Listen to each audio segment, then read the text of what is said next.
The ultimate goal of the karmi is promotion to the heavenly kingdom. And the ultimate goal of the Gyanis is merging into the Brahman effulgence. Of course, the Gyanis are superior to the Karmis, as confirmed by Lord Chaitanya.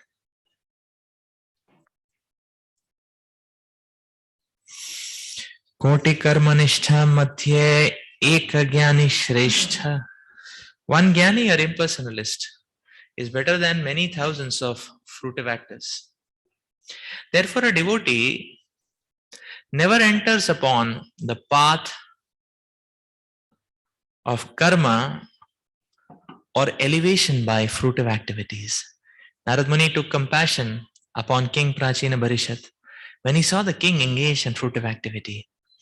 In comparison to mundane workers, those who are trying to be elevated to the higher planetary systems by performing yagyas are undoubtedly superior. In pure devotional service, however, both karma and jnana are considered bewildering features of illusory energy.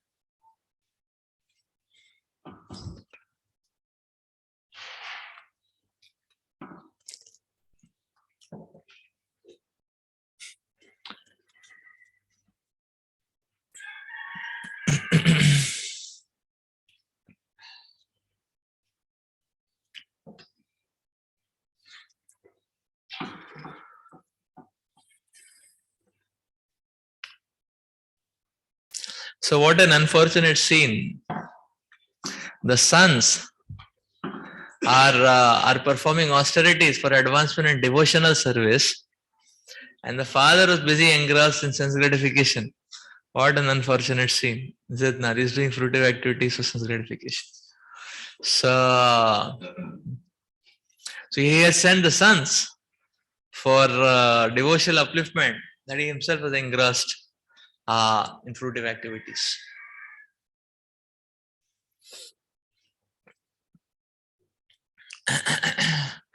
So therefore, probably because of the sincerity of the devotion and dedication of the Prachetas, Narad Muni became merciful on their father Prachin Bari as well.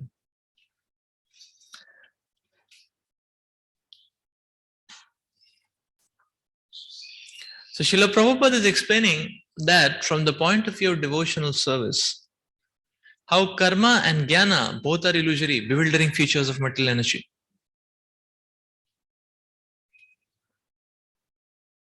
The destination of a karmi being heavenly planets, which Srila Prabhupada is describing as phantasmagoria, quoting Srila Prabodhananda Saraswati Thakur.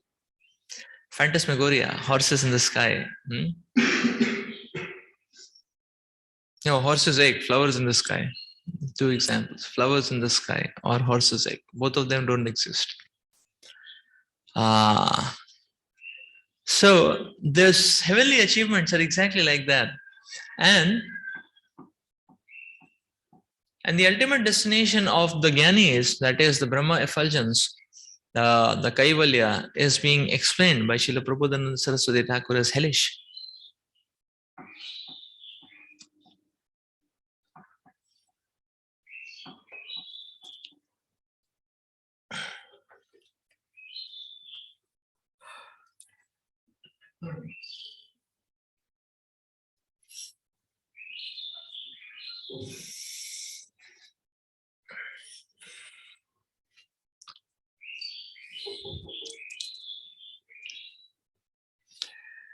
So,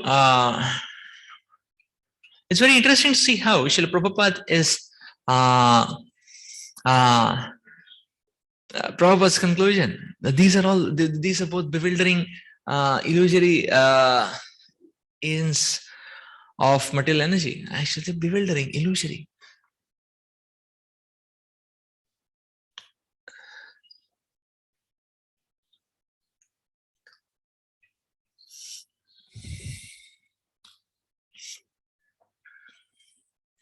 So actually,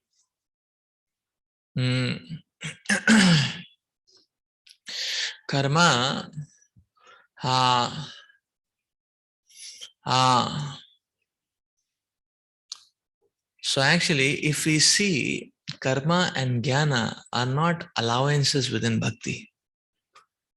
Actually, karma and jnana are poisons which can spoil bhakti. If you see, karma and jnana are not allowances.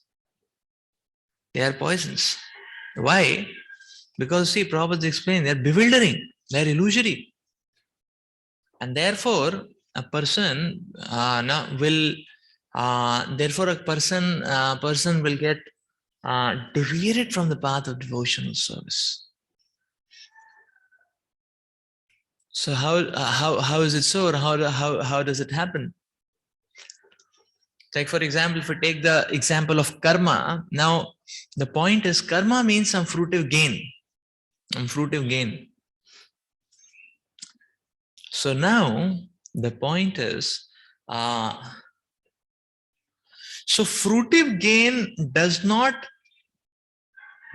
become an encouragement for practicing bhakti. So many times when a person doesn't have some material facilities, a devotee may think that if I get this material facility, maybe it can encourage me to practice devotional service. But it doesn't happen like that. It doesn't happen like that.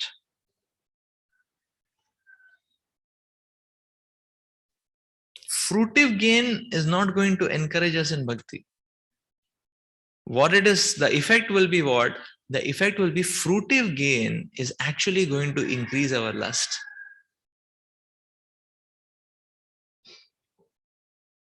And now added to that is the effect that it is very bewildering and illusory. Therefore, what will happen is that because the devotee is on devotional track, now that fruitive gain has increased the lust component.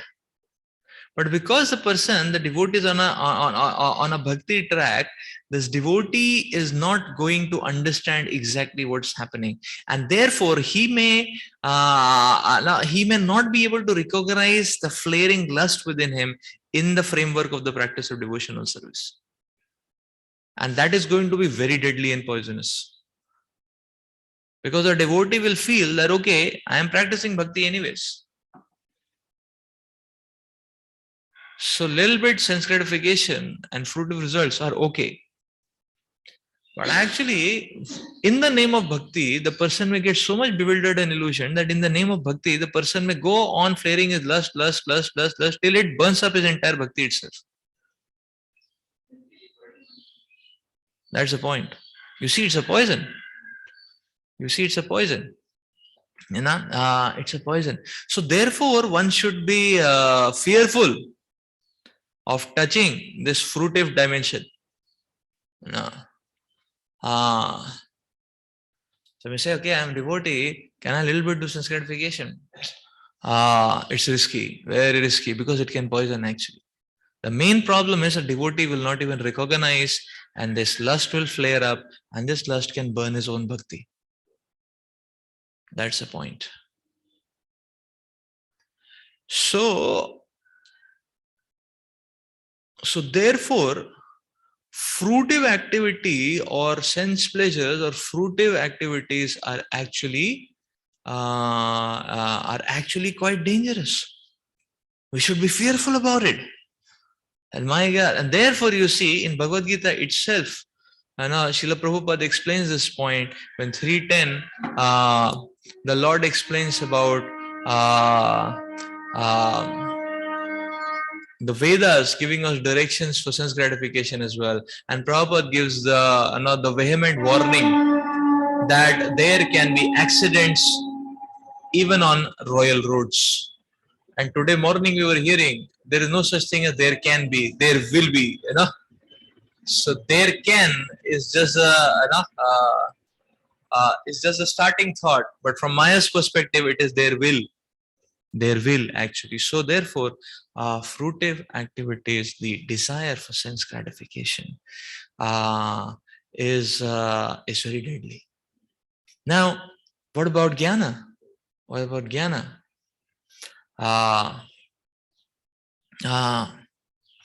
So what about jnana actually?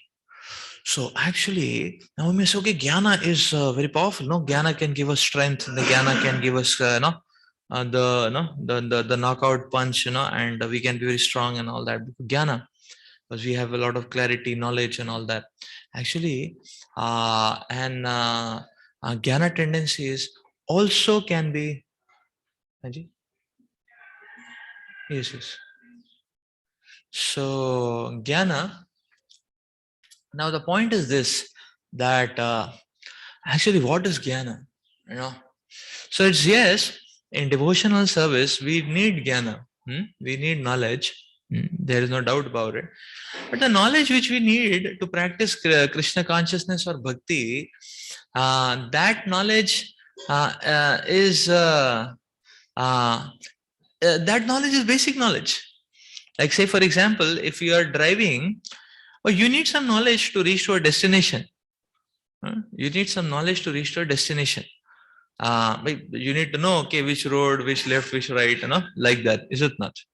So, but that knowledge is not so difficult.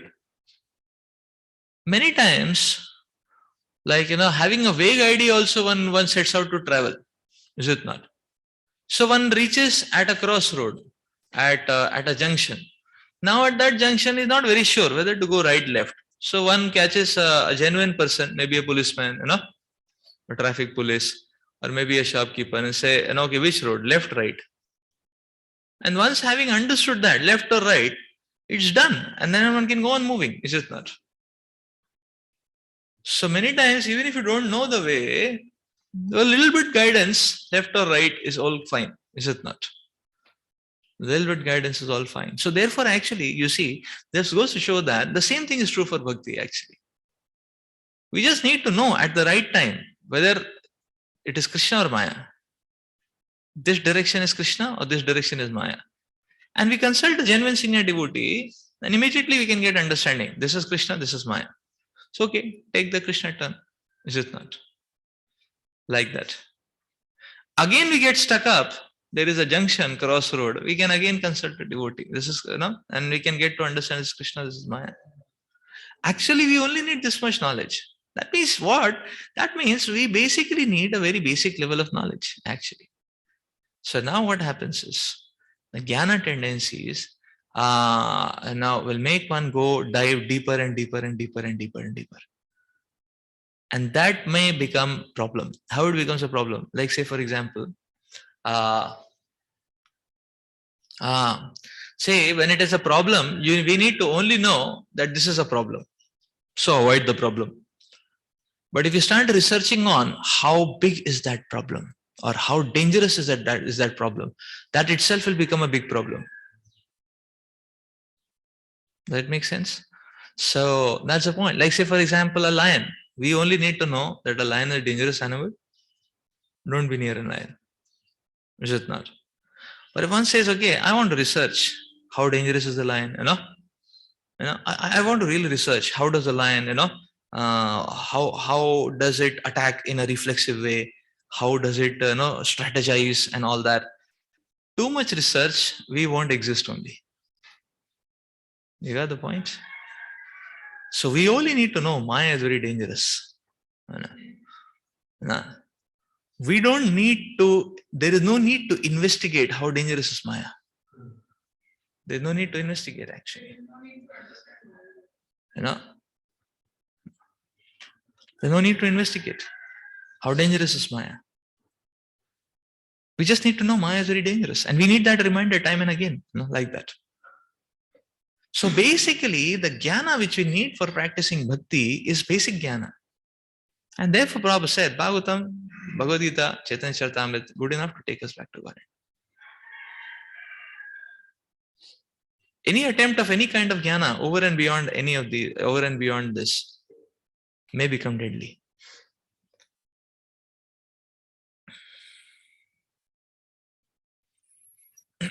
Because one may think, I have greater knowledge, I'm expert. I can little bit test more. I can little bit, take a more risk. And the Falashruti will be, it can actually destroy our devotional service. That's the point. That's exactly the point. Therefore, Prabhupada is concluding so beautifully that karma and jnana both are bewildering, illusory aspects of material energy. And that's why it is best not to get caught up in that. That's why it is best not to get caught up in that. So, by far and large, we have seen in our movement also, scholarship has been a dangerous trajectory. And in history, devotees who have excelled in scholarship, many of them are not existing in the movement. So scholarship has been a very risky and dangerous trajectory, actually.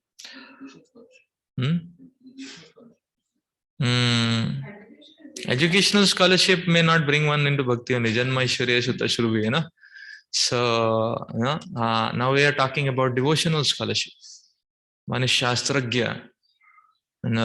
He is, Vedagya, that kind of scholarship may block his person's. Yeah. So that kind of scholarship may block one's devotional service, actually. Why? Because one has gone into jnana. Now one is thinking, I have power, I can play with material energy.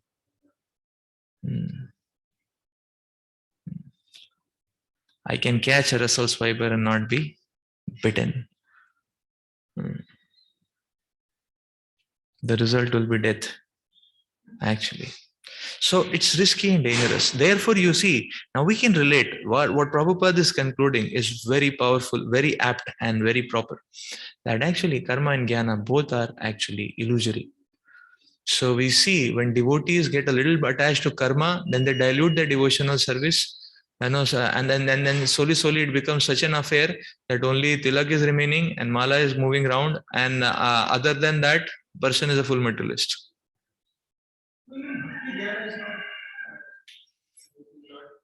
Basic jnana is there.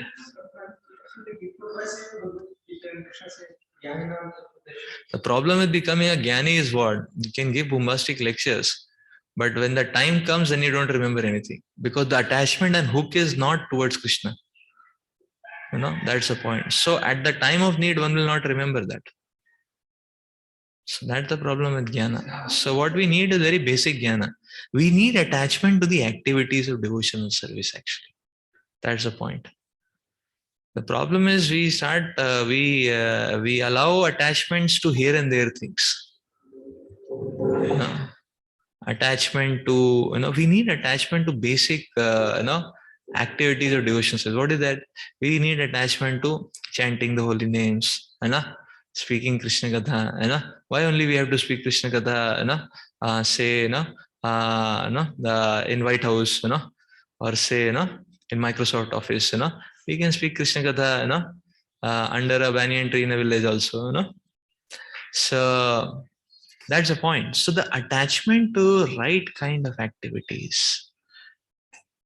And karma and jnana actually take off that attachment. So the hooks go into, the wrong activities. And therefore, we may get caught up. That's the problem. They are bhakti jnanis, actually. So they have practical knowledge. That's the point. They know the essence of the Shastras. That's what we understand, that the Guru is one who knows the essence of the Shastras. He may not be able to recite verses verbatim. He may not be able to, if you ask him, okay, prove this from Upanishad, prove this from, he may not be. He'll say, okay, here is our scholar friend, you just consult him. So he may just say like that and pass on, is it not? But you approach him in any circumstance, such a person, his vision is very clear because he knows the essence. So he won't get bewildered. Whereas, a scholarship approach may be bewildering, actually. One may get bewildered because the hook is going to scholarship, no? The hook is not Krishna. The hook is Krishna, one will be safe. That's the point. Therefore, you see, these are both bewildering features of illusory energy, Prabhupada is saying. Beautiful.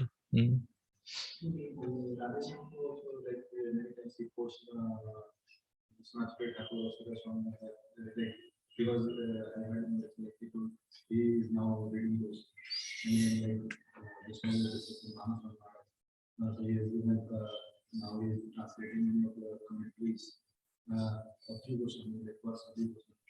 So how to see that? Okay, so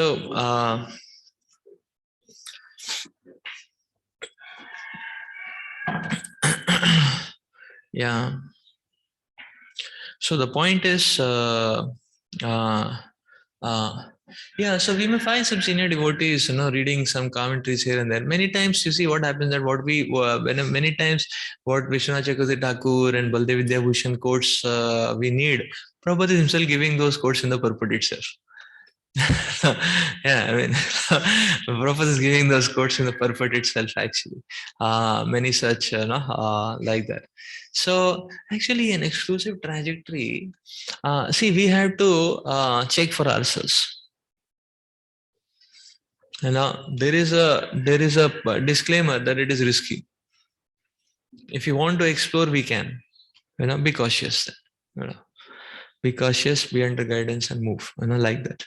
However, Prabhupada was very clear that we don't need anything other than Gita, Bhagavatam, Chaitanya Charitamrita to go back home, back to Godhead. We don't need anything else. So it's up to us. So, so basically, yeah. So you see, the point is how many scholars are there, like that in the movement. That's first of all, and how many scholars have are there in a healthy state, and how many scholars have been knocked out, have got knocked out, so we can compare those statistics, like that. And little bit sometimes here and there is another story, is it not? So little bit sometimes here and there is another story. Like Radheshyam Prabhu is now crossed 50. If he is reading now some Vishwanath Chakravarti Thakur commentary at that age, then I think it's the message is very clear what we are supposed to do, is it not? Asham was 50 now. I think it's crossed 50. Yeah, it's crossed 50. Yeah. Huh? What is that?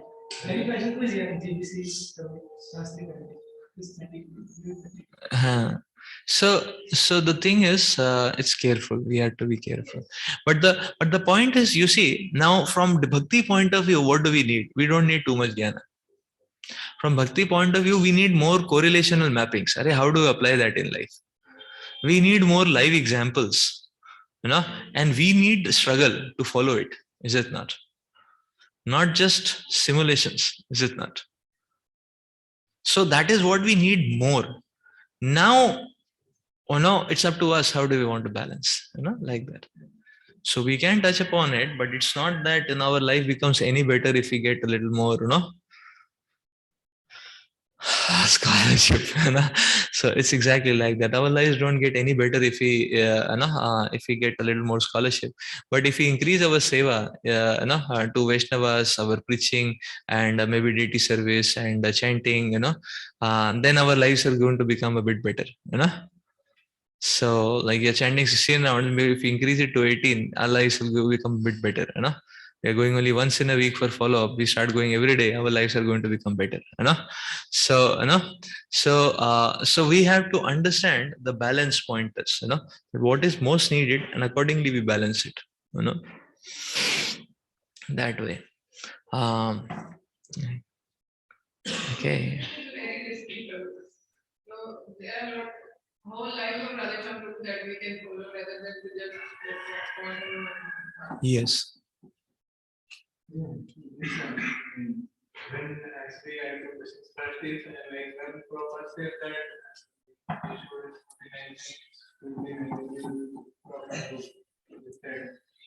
how do we differentiate that it is like going towards Jnana, even that? Yes. So okay, so Jnana and reading Prabhupada books scrutinizingly.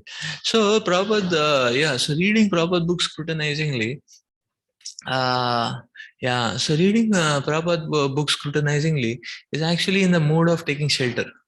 You know? So it's actually in the mode of taking shelter. So uh, we uh, we are actually in the mode of taking shelter, like that. So now whereas jnana tendencies, now one just wants to go on exploring and exploring and exploring. You know? So if one says no, so how to differentiate jnana and the recommended reading? So reading means we get some inspiration, we immediately utilize it into practical activity.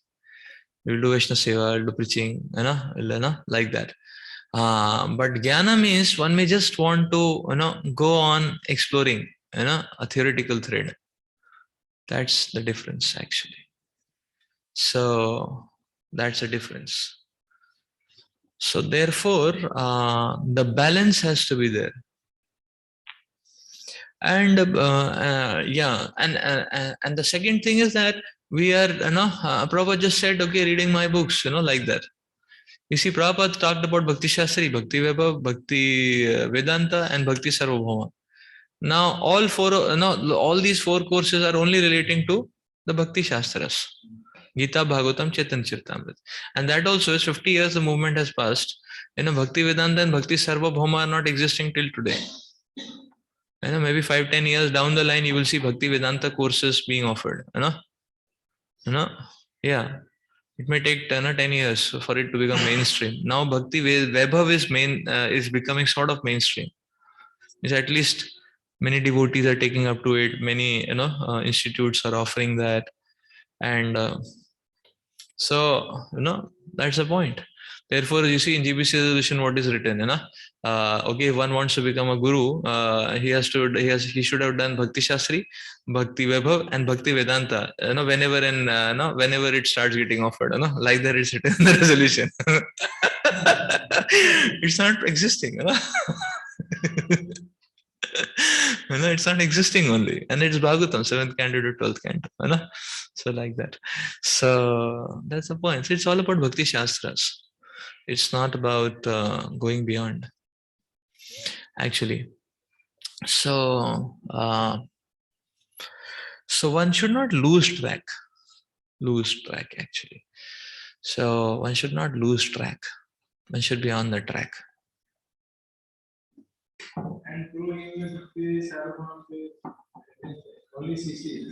Chaitanya Charitamrita, yes. No.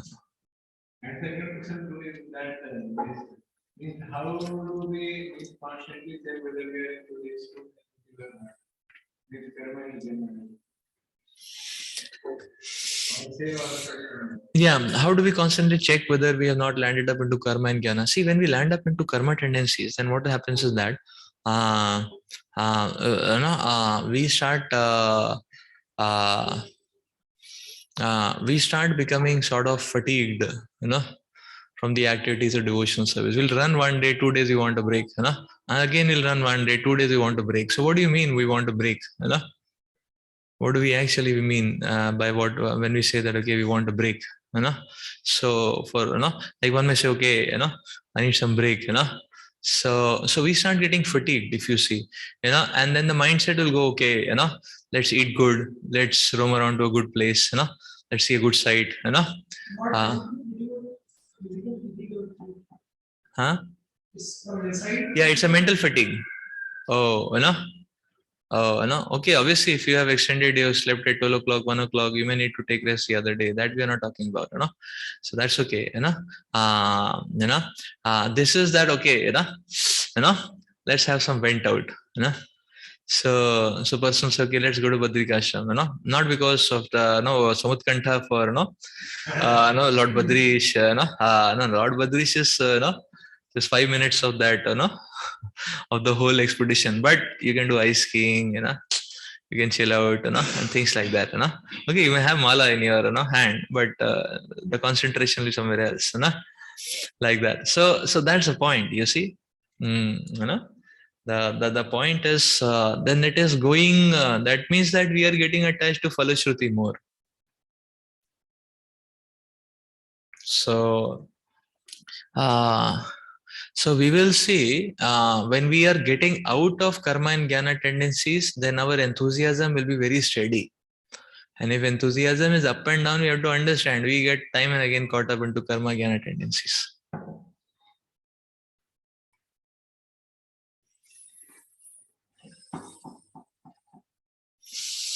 So, secondly, see, jnana tendencies, what will happen? One just wants to philosophize, doesn't want to do anything tangible, practical himself. No? Like one may say, okay, I'll give you book distribution strategies, but yourself, no, I just give strategies, I don't take the book in my hand and tell anyone, please take it, because, so not doing, so it's jnana, he just wants to philosophize, like that. So Krishna consciousness is not just philosophizing. One should do something practically also, is it not? No? So, like one is just saying, Diti worship very good. Himself is never, picking up, no, the deity paraphernalia. Then that means, the person is going on jnana tendencies. Then is it not? Right? So.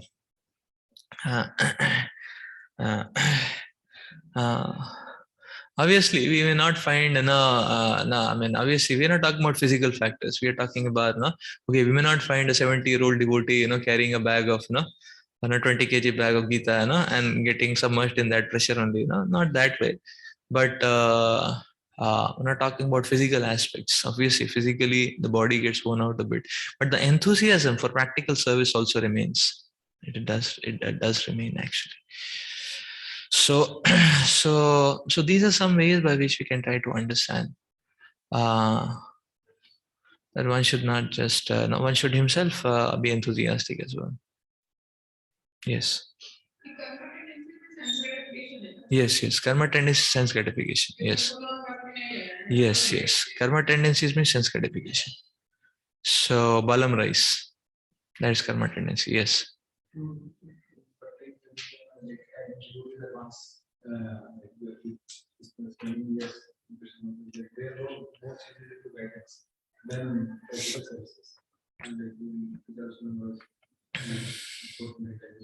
Oh, that is age factor.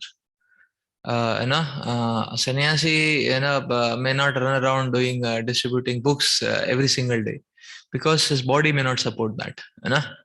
Okay, standing, in the scorchy sun, with the 15 kg bag, and constantly, speaking, shouting, please come, or like that. It may,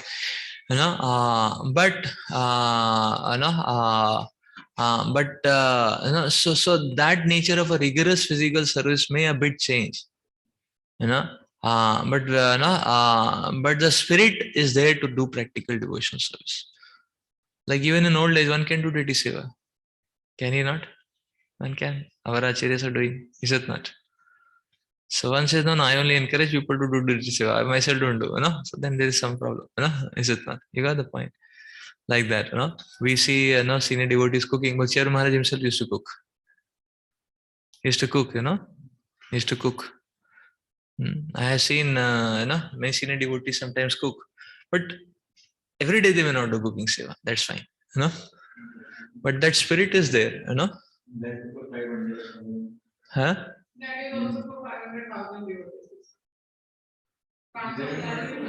Yeah. They may not cook for 1,000 devotees, obviously. Then we must say, okay, you want to cook, so, started subjugating, not that way. The physical factor. The physical factor. But the spirit is there to do practical service. The spirit is there to do practical service. So Prabhupada would not only encourage devotees to go for Sankirtan, he himself would go also. Is it not? Prabhupada would not encourage devotees to go on Rath Yatra. He himself would be leading also. Is it not? That's the point. That's the point. So that spirit is there to do practical devotional service. Like that. So Prabhupada didn't give up the guidance role, but Prabhupada was full on active towards this mainstream yeah, new people preaching also. Is it not? Was he not?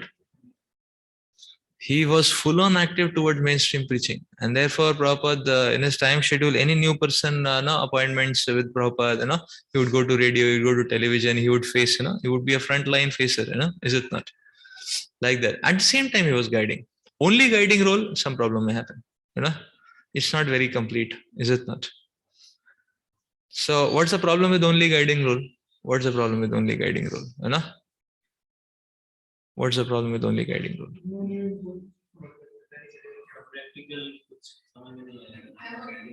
Yeah, first of all, you may not get any practical knowledge if you are not on the practical field.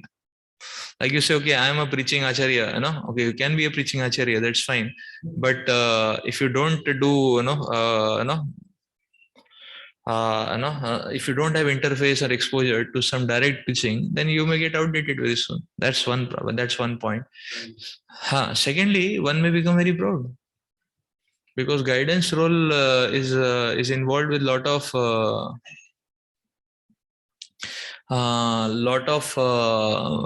hero worship, and that worship may completely destroy and burn us also.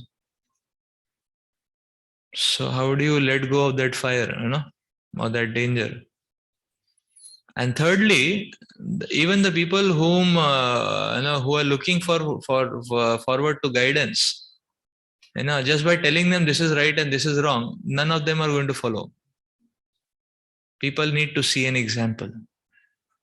Is it not? So our talk declares how we walk, and it is the walk which transforms people. So if you see that way, the talk is only a declaration. This is how I walk. And then people are there when you walk to watch how you walk. And when they see how you walk, then they said, okay, now I'll also follow. You see?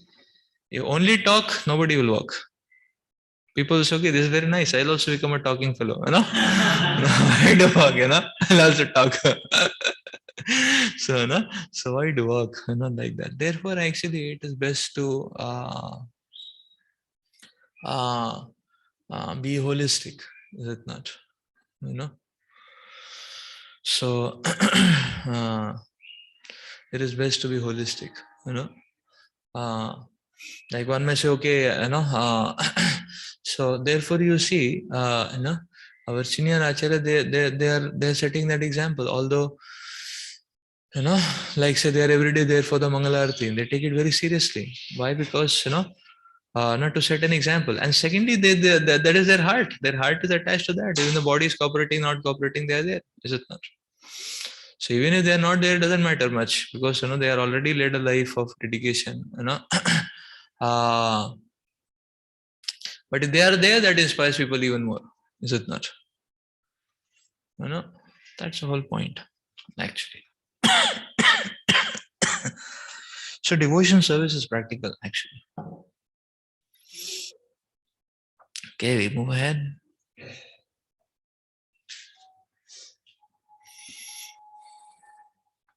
Shreyastvam katamatраjan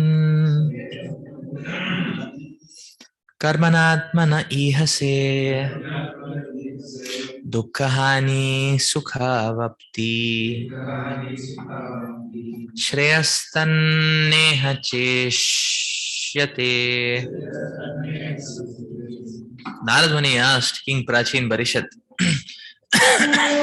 my dear king, what do you desire to achieve by performing these fruitive activities? The chief aim of life is to get rid of all miseries and enjoy happiness. But these two things cannot be realized by fruitive activity. In this material world, there is great illusion. There is great illusion which covers real intelligence. A man in the mode of passion wants to work very hard to derive some benefit. But he does not know that time will never allow him to enjoy anything permanently. Compared with the work one expends, the gain is not so profitable. Even if it is profitable, it is not without its distresses. If a man is not born rich and he wants to purchase a house, cars, and other material things, he has to work hard day and night for many years in order to possess them. Thus, happiness is not attained without undergoing some distress.